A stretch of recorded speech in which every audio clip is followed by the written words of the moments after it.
The shop's clean, the brisket's on the smoker. What are we gonna do now? We're gonna make this shop dirty. What are we gonna do?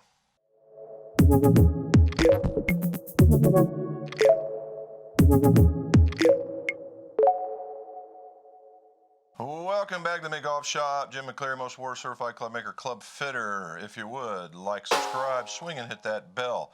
If you want to know more about what's going on in the McGolf Shop, follow me on my other social platforms, Twitter, Instagram, Facebook, McGolf Custom Clubs. You'll find it.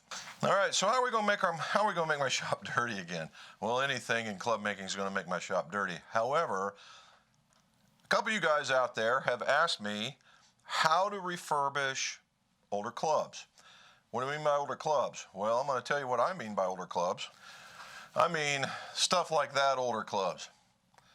All right, stuff like this. This is a Ben Hogan Apex. This is a 2-iron. All right, let's get real here. 2-iron. And it comes with the Apex, I believe it's the 4. Nope, it's the 3. Apex 3. Now, what does that mean? Right here, Apex, and then right in this little bitty area, there's a number. And that gives away the flex. Now, some people will say 3 is regular, 4 is stiff, right? Some might say 3 is stiff and 4 is firm, whatever it is. But 3 is more flexible than 4. Let's just go with that. And it also has the original grip. Look at this guy. All right, and just look. I mean, listen to this. All right, it's not worn out. You can tell just by looking at it. So it's a club in pretty good shape. So the young man that brought it to me wanted me to make it look a little bit better than this. All right, so I'm gonna show it to you now. Oh, the other part is, back in the day when this was done, I don't know if you can get in there. It is right there. That's a pin. All right, they used to pin the shafts. Now, why pinning? I think it was probably a leftover from prior to not using glue or getting press fit, but so we have some glue. So we're going to go over how do we make this shiny? Well, this is chrome, okay? So you can polish chrome. The shaft's not looking real good either, so we're going to try a little something on. I'm going to show you a really quick restoration tip on grips, and it's just a quick scrubbing. And then this is what we're going to do, is we're going to go through the entirety of restoring this. So back in the day, first thing we're going to do is we're going to clean out the grooves. The grooves in these guys are very, very wide, so we're going to need to get into some of that first. And how am I going to do that? I'm going to do it with my Groove It brush. Just some water and some scraping, and away we go. Yep. Okay, had to stop because we had a customer. How about that? Okay, just a few minutes with the Groove It brush, and now I don't know if you can tell the difference, but they're cleaner. That's the biggest thing. You can feel the grooves coming through. The face we're not going to touch because I'm not going to sandblast, and I'm not going to re-groove. We're going to leave those there. This is not a total rebuild, so we need to talk about this right there. All right, when we're talking about refurbishing, there's a couple levels of refurbishing. You can do a total refurbishment, which means you're going to pop this head off. You're going to send it to a person that does this. They're going to strip the chrome. They're going to make sure that all the nicks and gouges are gone, and they're going to re-chrome it and then repaint it. Okay, and then they're going to take every precaution to keep that. I don't know if you can see that. There they are. These are serial numbers that are in the backs of these ferrules, and they're paint filled. They're stamped and they're paint filled. And so when you go to wipe it with acetone to make it shiny, the paint goes away. So you're either and when you do the ferrule and you do the acetone, you can also remove the numbers themselves. So you have to be very, very careful with that. Then you've got to polish the shaft, and then you got to redo the grip. So there's a lot to the total reverb, and that's what makes these things look brand new, like they're coming out of a box. The owner of these clubs did not want to go there. I showed him a little bit of what I could do, and that was all they wanted to do. Yeah, so I did a real quick shine up, and you can tell the difference. You see how they're just a little bit there. Plus, we're going to work over a grip or two. So that's what we're going to do. So now in that particular refurb, If it's really, really bad, you can get fairly aggressive with a sisal wheel and some black rouge to really grind down through it, and it could take off some of those nicks and things like that, maybe. But you don't want to get through the chrome, because that's not what we're looking here. We're trying to polish off the imperfections. That's done on an unstitched buffing wheel with that yellow polishing with the yellow polishing compound, right? This guy. To the point, when I'm done with this video, this guy's gone. We're going to use this. We're going to try and just make this nice and clean. We've cleaned off all the dirt off of it. It doesn't do us any good to try and polish dirt. It just makes it more scrapes. So we're going to try and polish this. So get a good idea of what that was right there, and then we're going to polish it and see if we can make it better.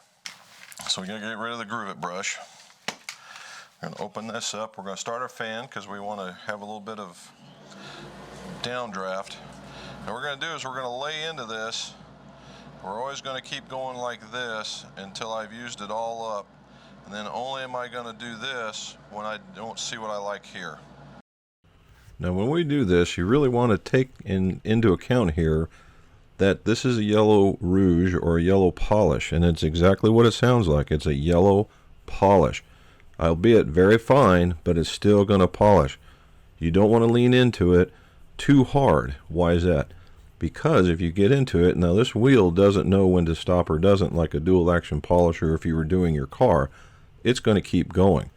If you get stuck, you get an edge, or you do something along that lines, it's going to catch it and it's going to suck your project completely underneath of it.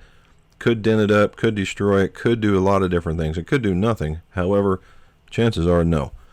So what we're looking at is you're gonna want to go, and you're gonna go one direction initially, and getting to all the cracks and the crevices.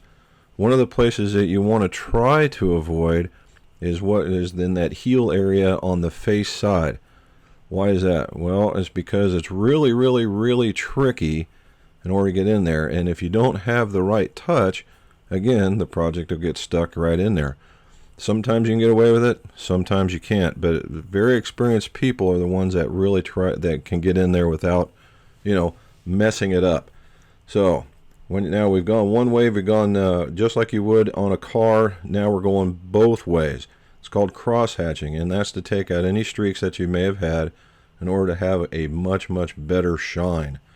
Now what it's also doing is, in some cases this thing was rusty, and we're taking the rust off, and when you do that polish, it's like leaving a wax. It's leaving a coating on the other side. And that's really what we're looking at. So hopefully it turns out. Let's find out right here.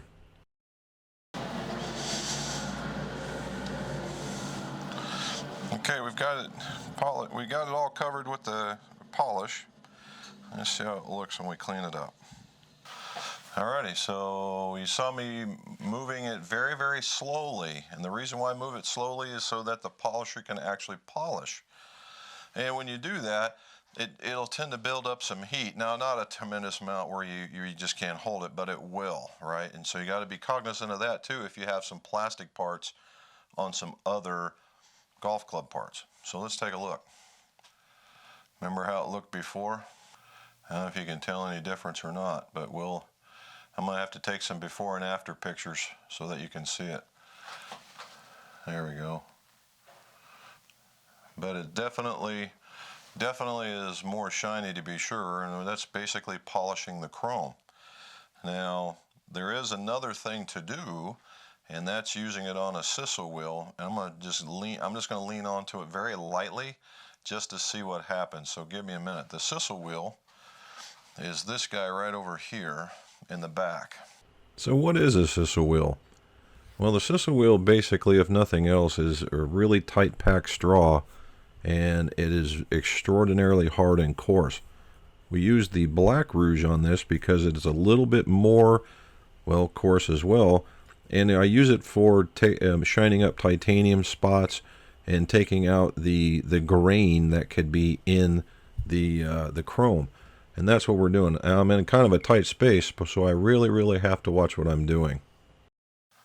All right, so I leaned on the sisal wheel a little bit. I don't know if you can see it. We'll try and get in there a little closer. But there you go. You see how it's reflective now? And there's some spots that were there were almost striations right here that had been smoothed out. So we'll probably use that a few more times. So that's not too bad. So the next thing is we're going to take a little bit of acetone, be very careful about this area, and we're going to make it a bit shinier. So take a look at it now. All right, I'm going to hit it with some acetone. Alrighty, so just a little bit of acetone, and there you are. And if you can get in there, there's still some numbers in there. So that's pretty much doing the head of an iron. So you can use two different methods. You can either use the unstitched buffing wheel with the yellow rouge, or you can use the sisal wheel, which is very much like hay in a circle.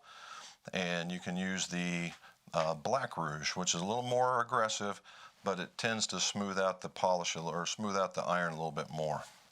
Now for something very enjoyable. Woodwoods. Okay, we got a 3-wood here, and you can see the whipping that's on it. These were, you know, Apexes back in the day with the cutout right here. I'm sure there was some marketing ploy for that. And it has the insert with the sole plate, the whipping, again with the steel shaft, and again with the grip. This one shows a little alligator skin, which means cracking. And you know, when you set it down, they're very much a closed face type of club, but people used to hit the snot out of this. So some of the biggest problems when you see some of these are right in this area and right in here, where the club hit the turf. And if you look right about here, see where it's gold, right? And it's not. So somebody's tried to clean this off, or they've golfed with it just so much that they've worn it off.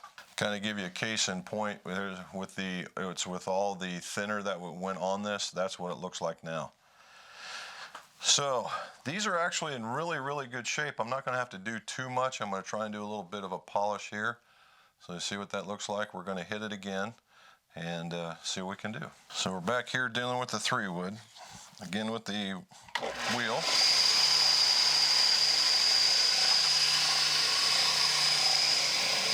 Lean into this just ever so slightly. Nobody likes the sound of the spinning machine, so we're going to talk a little bit more about this. In the day, we'd be using a quadruple aught steel wood, which is basically a mechanical version of what you're seeing me do right here.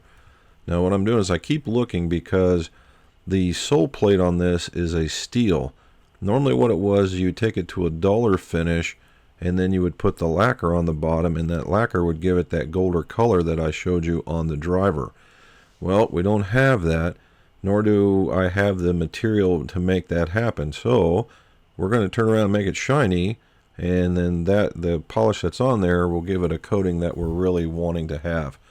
So we're going to try and smooth out the paint. We're going to try and smooth out the rest of the sole plate, and then we're going to clean it up. So we're taking off just a slight part of what would be like a urethane or a lacquer finish on it, in order to take out some of the scratches, take out some of what might not reflect the paint very, very well.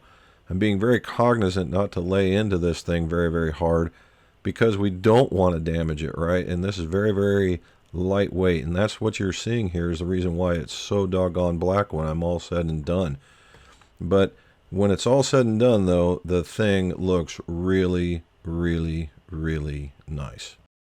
Alrighty, so you can see that we did make an improvement here.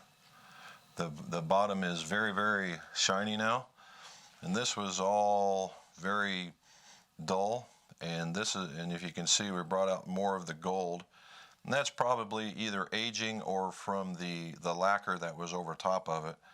We got the two areas of the wood nice and cleaned up. We got the top of the Ben Hogan looks pretty shiny. The other part here is that behind here was kind of rough, and much like the irons, there's a pinhole right there for a pin, right? So the shaft would go down through here. The head is shaped to try and mold itself right into the shaft. That way you don't see any steps right here. And then it's whipped, and then this is just a top to give it a dressing. Probably you would call that a pre-ferrule. All right, so let's go do some more. So we're going to apply some black rouge to the sisal wheel, And the very first ones you're seeing me work on were additions to the gentleman's set, and they were absolutely worn out. And they had all kinds of bag wear, all kinds of, well, usage, and they were just beat. And that's the best way you could say for something that's from basically the 70s, 80s time period. And so what I had to do is we started with a sisal wheel first, again, to try and smooth some stuff out. And then we go over to the unstitched buffing wheel. As you can see, I'm just going over and I'm just absolutely leaning into this guy in order to, smooth some stuff out. And that's basically what you've got to do in order to bring the shine back. So you're going to see me go through a whole bunch of these, and we're going to turn on some music so you can enjoy the fast-paced action.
Alright, because we worked on the woods first, it really piled on the junk onto the wheel. And again, just like dealing with a car, you don't want to have too much buildup in the pad, otherwise you're just going to create streaks and it's going to be a bit of a problem.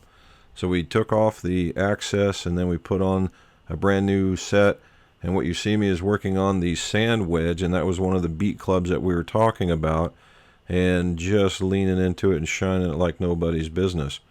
Now what we also did on this one, you're going to see here in just a little bit, is went through some acetone on it, and I avoided the numbering area of it because it was in pretty decent shape, and then give it a shine. Finally, and the last bit of doing the restoration of this club is shining the shaft. Now on these are, again, they're chrome shafts, so they are able to be worked over. Some of them had some spotting, some of them needed a little bit of help.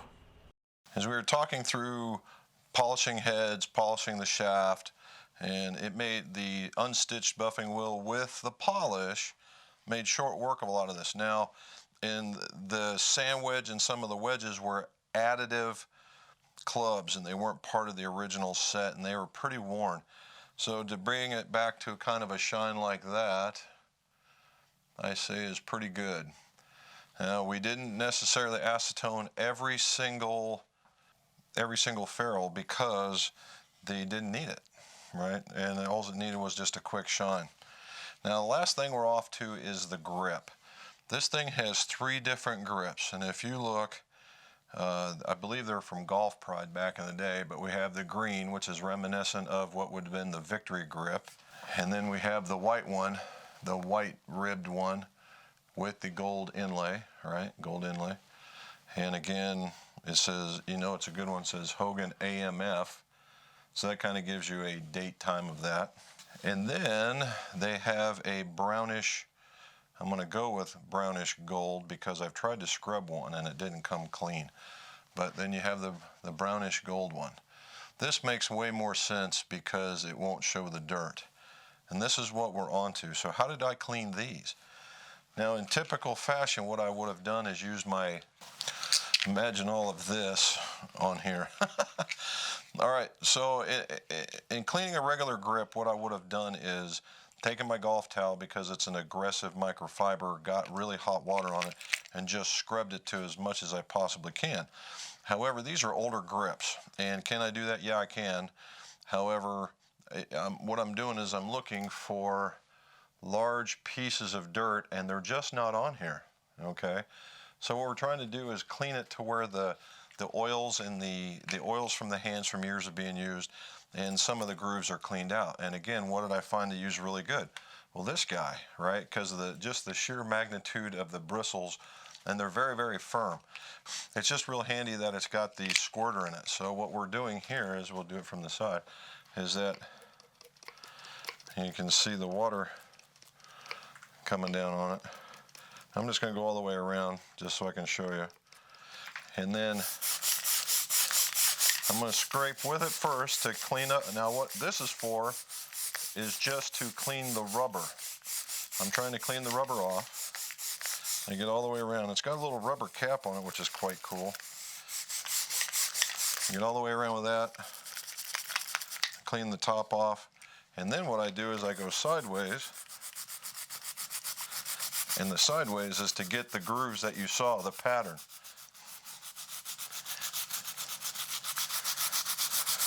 And all this is pushing it back and forth. And I am rubbing in there pretty hard, because the bristles are nylon and the rubber should be able to take it. Until I get all the way around. Okay. And then the last part of it is to dry it off. Now, if I'm doing it right, I'll hear a squeak. Yep. Hear that? And when you've got it like that, you know you've got it clean. All right, and the texture tends to come back. You can feel the ribs on this, and this is a, speaking of ribbed, it's a ribbed grip. If you can really, I don't know if you can see it, but there, it starts here, and then it goes up, and then there's a rib. So it's really a ribbed grip from the day. So what does that do? Well, when you get all the dirt off of it, it gives the grip a softer feel, a more grippy feel, a tacky feel. And this is good for modern grips, not just these guys. And so a cleaner grip, you get a better hold on it, and then it just looks better. All right, so if you're really looking for, you know, for evaluation purposes, you got to get really in close, and you're looking to see if the grip is cracked, and that could tell you whether or not it's just too old. Now, from a display purpose, if you were just going to display it, you might actually put a coating on the top, like a, I don't know, an Armor All or something like that, a rubber protectant, and then get it on there and let it dry nice, because all you're going to do is you're going to be hanging it, and so you want to look its best. And then all of a sudden, all you have to do is dust it. All right, so I'm going to go through these, the rest of the grips, and then we'll show you what they look like.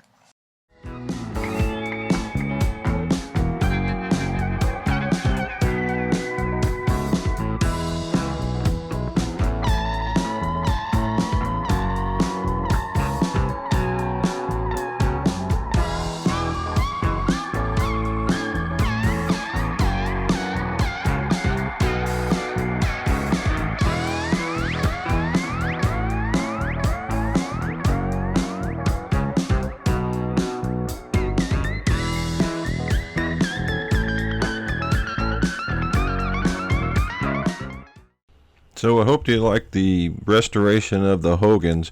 These Apexes were something else, and there's all kinds to learn, and it's just a matter of getting in there and trying your hand at it with the appropriate tools that you've got in the bag. If you've got any questions, put them down in the show notes.